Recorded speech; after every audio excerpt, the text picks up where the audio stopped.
Sidibeliane, Kupayadabe, Kayadu. The atmosphere is changing as we pray. The Spirit of the Lord is moving as we pray. Chains are breaking as we pray.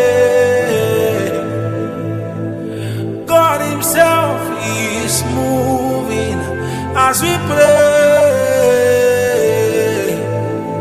The angels of the Lord are on assignment as we pray. The mighty hand of God is revealed as we pray.